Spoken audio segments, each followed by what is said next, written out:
আসসালামু আলাইকুম, welcome back to my channel. আমি শ্রাবণী চলে এসেছি জানা অজানা কিছু কিচেন টিপস নিয়ে। আশা করছি আজকের ভিডিওটি আপনাদের কাছে অনেক বেশি ভালো লাগবে। রান্নাঘরের কাজকে কিভাবে সহজ এবং সুন্দর করবেন এই ভিডিও নিয়ে আজকে আপনাদের মাঝে হাজির হয়েছি। আশা করছি পুরো ভিডিও মনোযোগ দিয়ে দেখবেন।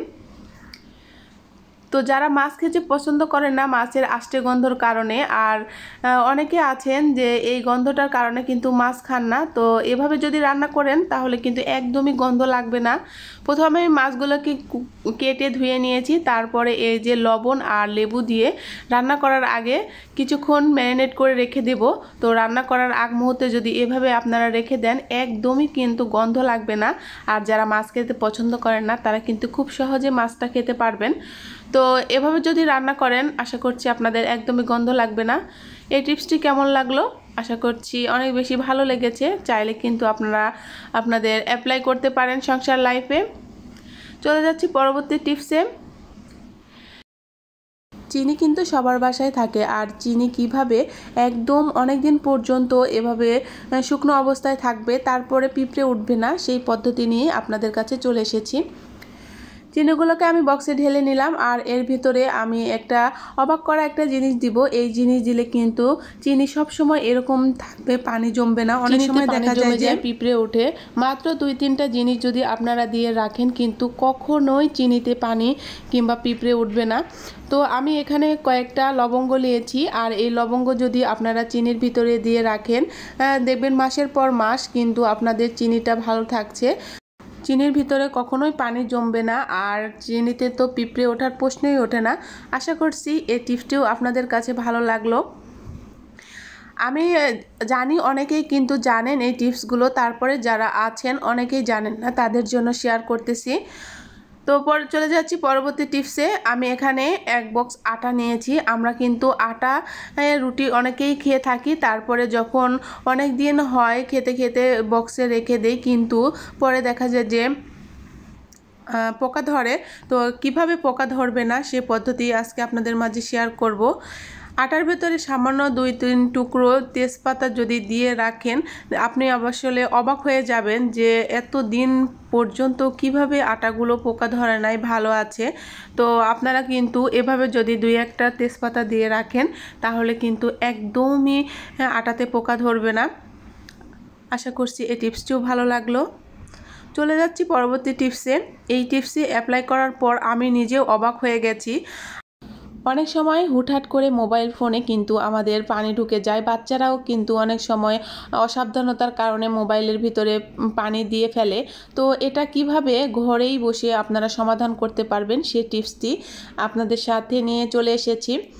তো আমি এখানে 1 বাটি চাল নিয়ে এসেছি, আর এই চালের ভিতরে যে ফোনটা আপনার পানিতে ভিজেছে বা পানি ঢুকেছে এই ফোনটা এই চালের ভিতরে দিয়ে মানে 3 থেকে 4 ঘন্টা রেখে দেবেন। দেখবেন একদম মানে আপনার ফোনটা একদম ফ্রেশ হয়ে গেছে, মোবাইলের ভিতরে কোনো পানি নেই, কথা সব কিছু আপনার ওকে আছে। তো এই টিপসটি ফলো করলে দেখবেন যে আপনারা কখনোই আর মানে দোকানে নিয়ে যাবেন না ফোনটি। তো আশা করছি এই টিপসটি আপনাদের অনেক বেশি উপকারে আসবে। তো দৈনন্দিন জীবনে এই টিপসটি কিন্তু আপনারা চাইলে কিন্তু ফলো করতে পারেন।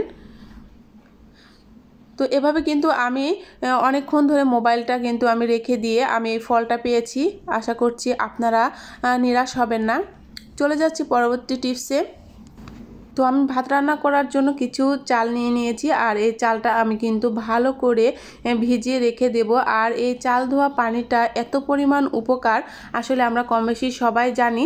তো এটা দেওয়ার পরে যে আমার অনেক বেশি উপকার হয়েছে সেই কথাটাই আপনাদের মাঝে শেয়ার করব। আমরা অনেকেই আছি চাল ধোয়া পানি ফেলে দিই, কিংবা গাছ আছে কিন্তু শুধু ফ্রেশ পানি দিই। এটা কিন্তু কখনোই করবেন না। চাল ধোয়ার যে প্রথম পর্যায়ে যে পানিটা এটা কিন্তু আপনারা একটা পাত্রে ঢেলে আলাদা করে রাখবেন। আর যারা গাছ আছেন গার্ডেন মানে করেন তারা কিন্তু চাইলে গাছের গোড়ায় দিতে পারবেন। এতে কিন্তু গাছটা এত পরিমাণ ভালো হবে আর বিশ্বাস করতে পারবেন না। তো আশা করছি জানেন, তারপরেও আপনাদেরকে একটু জানিয়ে দিলাম, যারা জানেন না তাদের উপকারে আসবে। এভাবে এই প্রথম পানিটা আপনারা কিন্তু চাইলে গাছের গোড়ায় দিতে পারেন, এতে কিন্তু সার দেওয়ার কোনো প্রয়োজন নেই। ফুল ভিডিও দেখে আজকের ভিডিওটি কেমন লাগলো অবশ্যই কমেন্ট বক্সে জানাতে ভুলবেন না। চলে যাচ্ছি আর একটি টিপসে। আমরা কিন্তু অনেকে মার গালিয়ে ভাত রান্না করি, কিন্তু ঝরঝরে হয় না, নরম হয়। তো কিভাবে রান্না করলে একদম ঝরঝরে হবে? অবশ্যই গরম পানিতে চালটা দিতে হবে, আর তার সাথে সামান্য 2-3 ফোঁটা তেল দিলে কিন্তু আপনারা অবাক হয়ে যাবেন যে এত সুন্দর ঝরঝরে ভাত হয়েছে। তো অবশ্যই কিন্তু এই টিপসটি ফলো করে আপনারা ভাত রান্না করবেন, দেখবেন একদমই ঝরঝরে ভাত হয়েছে। চলে যাচ্ছি পরবর্তী টিপসে। আর ফুটন্ত ভাতের হাঁড়িতে সামান্য এই দুইটা জিনিস দিয়ে আমি নিজেও অবাক হয়ে গেছি, আপনারাও অবাক হবেন। তো ভাত রান্না করার সময় যদি আপনারা সামান্য 2-3টা তেজপাত কিংবা দারচিনি দিয়ে ফুটন্ত মানে পানিতে দিয়ে দেন, তাহলে দেখবেন যে ভাতটা এত পরিমাণ সুন্দর হয়েছে, আর ভাতের ভেতর থেকে একদম স্মেলটা এত সুন্দর লাগছে।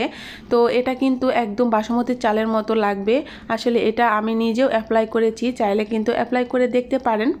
সর্বশেষ যে টিপসটি সেটা হচ্ছে, অনেক সময় কিন্তু অসাবধানতার কারণে আমরা ভাত পুড়িয়ে ফেলি। তো ভাতের পোড়া গন্ধ কিভাবে দূর করবেন? তো সামান্য একটু লবণ আর এক ফালি লেবু দিয়ে কিন্তু আপনারা গরম ভাতের ওপর দিয়ে রাখবেন, তাহলে দেখবেন একদমই গন্ধ লাগবে না। তো আজকের টিপসটি কেমন লাগলো অবশ্যই কমেন্ট বক্সে জানাতে ভুলবেন না। এমন নিত্য নতুন টিপস পেতে অবশ্যই আমার সঙ্গে থাকবেন। আল্লাহ হাফেজ।